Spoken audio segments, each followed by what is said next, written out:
Listen, you heavens, and I will speak.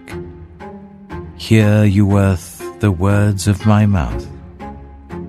Let my teaching fall like rain, and my words descend like dew, like showers on new grass, like abundant rain on tender plants. I will proclaim the name of the Lord. O praise the greatness of our God.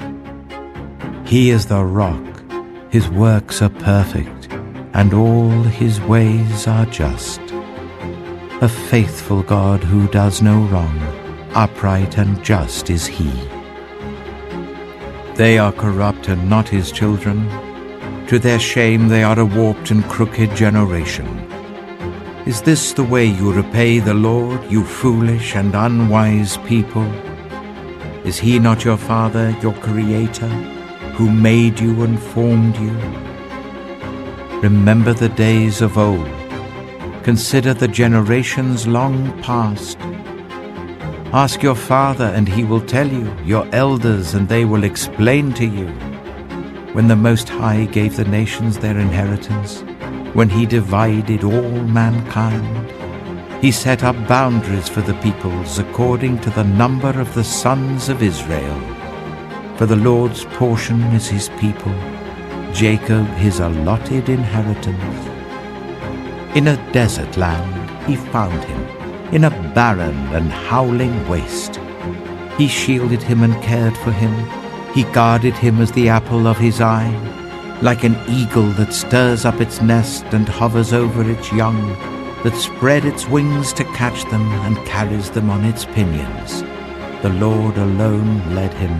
No foreign god was with him. He made him ride on the heights of the land and fed him with the fruit of the fields. He nourished him with honey from the rock and with oil from the flinty crag, with curds and milk from herds and flock, and with fattened lambs and goats, with choice rams of Bashan and the finest grains of wheat. You drank the foaming blood of the grape. Jeshurun grew fat and kicked.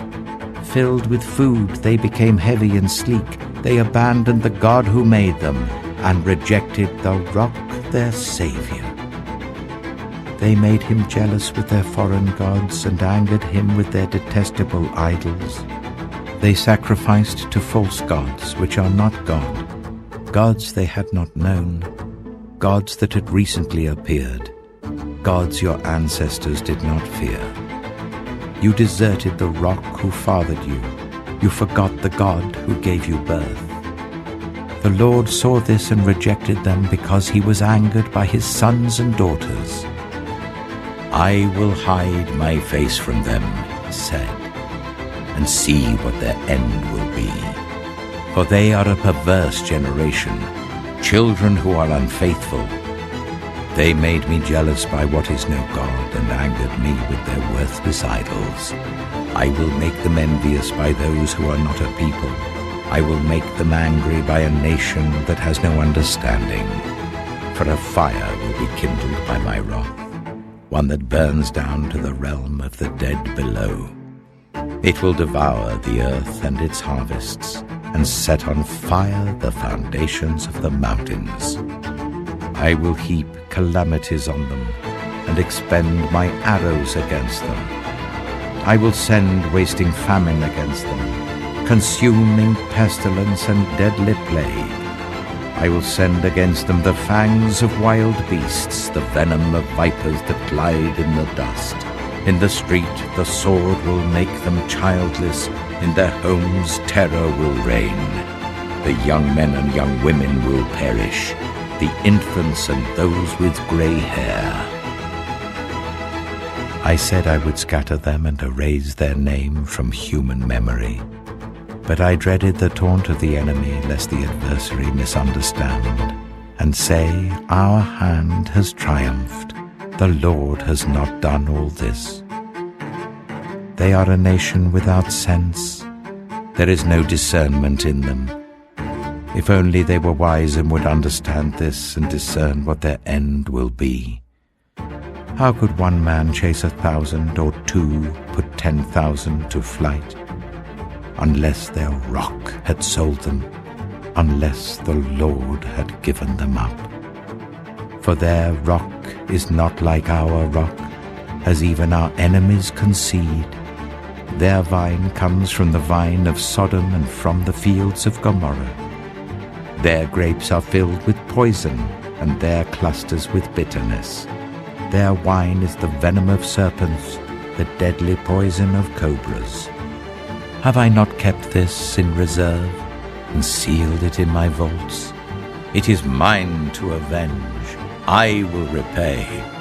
In due time their foot will slip. Their day of disaster is near, and their doom rushes upon them. The Lord will vindicate his people and relent concerning his servants, when he sees their strength is gone and no one is left, slave or free. He will say, "Now where are their gods, the rock they took refuge in, the gods who ate the fat of their sacrifices and drank the wine of their drink offerings? Let them rise up to help you. Let them give you shelter. See now that I myself am he. There is no God beside me. I put to death and I bring to life. I have wounded and I will heal, and no one can deliver out of my hand. I lift my hand to heaven and solemnly swear, as surely as I live forever, when I sharpen my flashing sword and my hand grasps it in judgment, I will take vengeance on my adversaries and repay those who hate me. I will make my arrows drunk with blood, while my sword devours flesh, the blood of the slain and the captives, the heads of the enemy leaders. Rejoice, you nations, with his people, for he will avenge the blood of his servants. He will take vengeance on his enemies and make atonement for his land and people. Moses came with Joshua son of Nun, and spoke all the words of this song in the hearing of the people. When Moses had finished reciting all these words to all Israel, he said to them, "Take to heart all the words I have solemnly declared to you this day, so that you may command your children to obey carefully all the words of this law. They are not just idle words for you. They are your life. By them you will live long in the land you are crossing the Jordan to possess." On that same day, the Lord told Moses, "Go up into the Abarim range, to Mount Nebo in Moab, opposite Jericho, and view Canaan, the land I am giving the Israelites as their own possession. There, on the mountain that you have climbed, you will die and be gathered to your people, just as your brother Aaron died on Mount Hor and was gathered to his people. This is because both of you broke faith with me in the presence of the Israelites at the waters of Meribah Kadesh, in the desert of Zin, and because you did not uphold my holiness among the Israelites. Therefore, you will see the land only from a distance. You will not enter the land I am giving to the people of Israel.